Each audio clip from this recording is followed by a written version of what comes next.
A bank robbery goes sideways, landing a desperate crook, his wild brother, and a group of ex-Marines in hot water. Now they're running through New Orleans with a determined FBI agent on their heels. They've got to use their brains and battle skills to stay ahead. Will their military knowledge be enough to dodge the law closing in on them?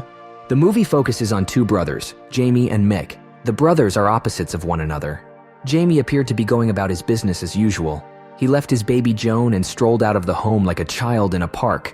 Joyful. You wouldn't assume from looking at him that he was about to join a group of other ex-Marines planned to heist a bank at gunpoint. His brother Mick is also in the crew.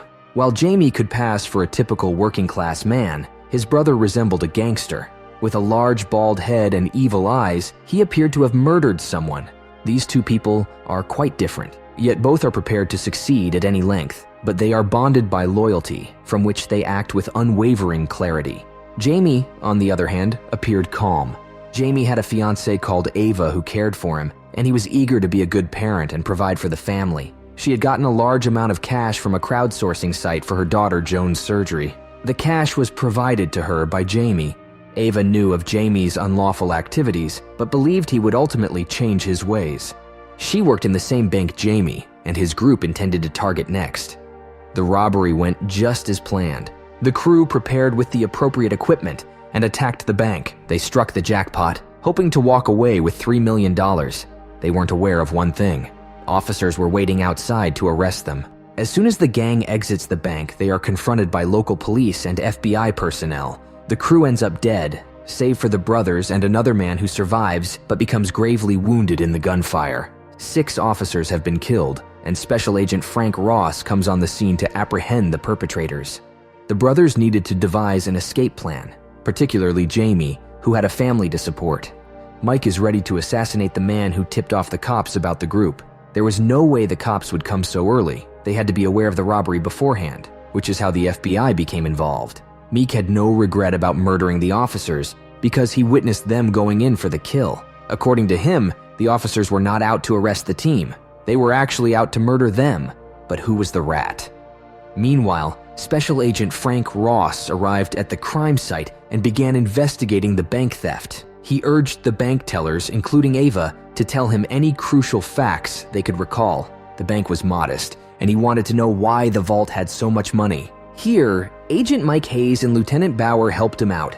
They claimed they got a tip from a vice officer who picked up a guy called Edward Smalls. Smalls provided Jamie and Mike with knowledge regarding the bank's computer security, which enabled them to loot it. Ross spoke with Smalls about the facts that might assist in identifying the officer's killers. Smalls told Ross the guys intimidated him, so he disclosed the bank information.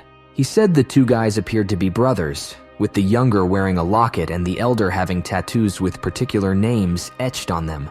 Ross identified the brothers Mick and Jamie based on their names, and it was now only a matter of time before they were caught. They brought the wounded man to a friend's house. Mick suspected a man called Bill of being the rat. He wasn't responsible for the unsuccessful theft, and Jamie knew it. Before Mick took his fury out on Bill, Jamie attempted to work out a deal with him to help them clean the money. The banknotes were identifiable. They wanted someone to accept the cash and swap it for clean money. This offer comes at a price. Bill's cleaner had left, and Nussey was the only man in New Orleans who would handle such a hot case where cop killers were involved. Bill warned Jamie that Nussey would take a significant cut, meaning he would only refund 30% of the $1.5 million in bank money. Jamie was caught in a dilemma, but felt he had no alternative. Ava had spotted Ross in the bank and returned, scared that Jamie would be apprehended. He chose to make the bargain because he saw Joan's vulnerability and was afraid of leaving her fatherless. Meek had no idea Jamie had made the bargain, which he described as horrible. He figured Nussey would agree and take only a 50% cut, but Meek is a little carried aback when the money arrives, seeing how little they were getting in exchange for their hard-earned $1.5 million. Jamie attempted to explain that they had no other options. Ross and other cops would be arriving shortly, and they needed the money to flee. Seeing the disagreement and Mick's mood, Nussey's brother, who had come with the cash at Nussey's request, issued an ultimatum and pulled his guns. So why did Mick kill Nussey's brother? Well, Mick was a volatile man, and seeing himself being disrespected, he shot Nussey's brother down. Jamie had no choice but to assist his brother. He had one goal, to go as quickly as possible but couldn't abandon his brother.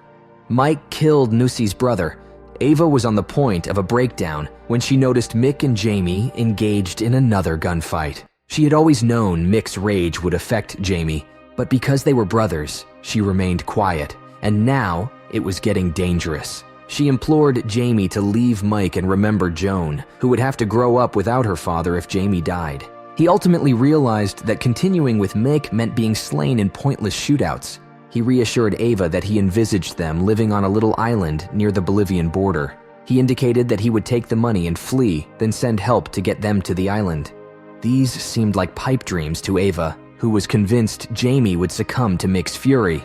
Jamie chose to cut ties with Mick, knowing he was in danger. He had finally resolved to listen to Ava, the only rational voice present. Mike is outraged by Jamie's decision and begins to blame Ava. A battle breaks out between the brothers, which ends with Nussi's arrival. They'd slain his brother, and Nussi wouldn't let it go. Nussi's men kidnapped Jamie, Mike, and Ava. Ross and his crew learn about the incident involving Nussi's brother, and Ross quickly assumes it must include Mick and Jamie. They had bank money they intended to clean, and something must have gone wrong during the transaction.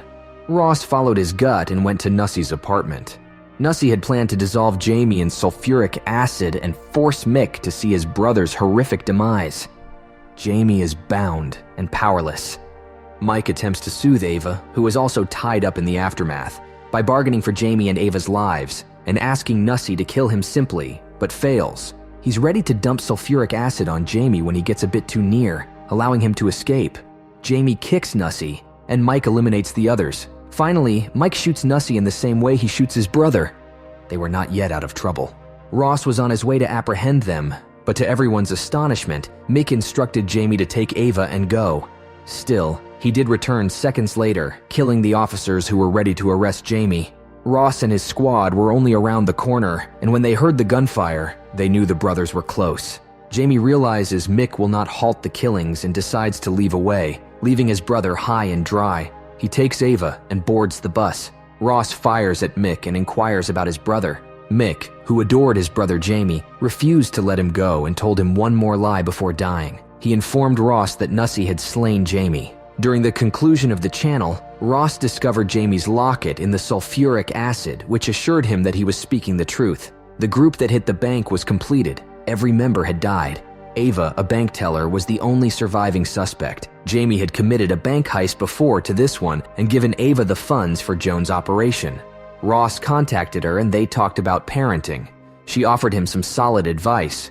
Ross had an inkling that she was involved but didn't want to ruin Joan's life. He believed Jamie had died, but after a few years, he asked Ava and Joan to come to the island near the Bolivian border, where he had been living for the past few years, just as he had promised he would. Although the narrative has a few cliches from its primary genre, this is a never-ending, exciting roller coaster trip.